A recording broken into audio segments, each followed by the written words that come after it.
ചാണ്ടിയുമ്മനെ പോലെ ഒരാൾക്കും തഴഞ്ഞു അവസാനം വരെ പ്രതീക്ഷയിലിരുന്നിട്ട്. ഇങ്ങനെ തമാശ പറയില്ല. ചാണ്ടിയുമ്മന്റെ പേര് മനോരമക്കാരും ചില പത്രങ്ങളും പുള്ളിയെ വെറുതെ ആസാക്കാൻ വേണ്ടി പറഞ്ഞാണ്. ചാണ്ടിയുമ്മന് ഒരു മന്ത്രിയാക്കാൻ പറ്റില്ല. ഞാനാണ് CM-എങ്കിലും മന്ത്രിയാക്കില്ല. അത് കൊടുക്കാത്തതല്ല, നമുക്ക് ആഗ്രഹമില്ലാതുണ്ടല്ലോ. പുള്ളിയെ മന്ത്രിയാക്കിയാൽ പറ്റൂല. മന്ത്രിക്കുള്ള ഒരു മെറ്റീരിയൽ പുള്ളിക്കും ജനീഷൻ ലുക്കില്ലാന്ന് മാത്രമേ ഉള്ളൂ, ഇല്ലേ? പക്ഷെ ചാണ്ടിയെ എങ്ങനെ മന്ത്രിയാക്കും? അത് ഒരിക്കലും ഒരു കാരണവശാലും സാധ്യമല്ല. ചാണ്ടി ഇങ്ങനെ സൈക്കിളൊക്കെ ചവിട്ടി നടക്കട്ടെ. സൈക്കിൾ ചവിട്ടുന്നത് വളരെ നല്ലതാണ്, ആരോഗ്യത്തിന് നല്ലതാണ്.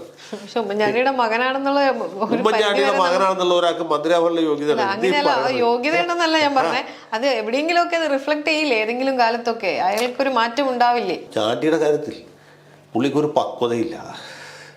മന്ത്രിയാവാൻ പോപ്പുലാരിറ്റി മാത്രം പോരല്ലോ, പക്വത വേണ്ടേ? നമ്മൾ എന്ത് ജോലി ചെയ്യുന്നതിനെ കുറിച്ച് ധാരണ. അതേ നിയമസഭയിൽ എല്ലാ ദിവസവും പോട്ടെ, എല്ലാ ദിവസവും നിയമസഭയിൽ പോട്ടെ. എല്ലാ ദിവസവും പോട്ടെ, 5 ദിവസം ഉണ്ടെങ്കിൽ 4 ദിവസം പോട്ടെ. ചോദ്യോത്തര വേളയിൽ പുള്ളി കൃത്യമായിട്ട് അവിടെ ഇരിക്കട്ടെ. അല്ലെങ്കിൽ നിയമസഭാ സമ്മേളനം നടക്കുമ്പോൾ പുള്ളി വിദേശയാത്രയ്ക്ക് പോകാതിരിക്കട്ടെ, എങ്കിൽ മതി. അത് പുള്ളി ചെയ്യില്ല. ഇതൊക്കെയാണ് പ്രശ്നം. പുള്ളി കേരളത്തിലെ ഒരു രാഹുൽ ഗാന്ധിയാണ്. ഞാൻ ചോദിക്കാൻ അതെ, പുള്ളിയുടെ ഒരു ഓൾ ഇന്ത്യ വെർഷനാണ് രാഹുൽ ഗാന്ധി.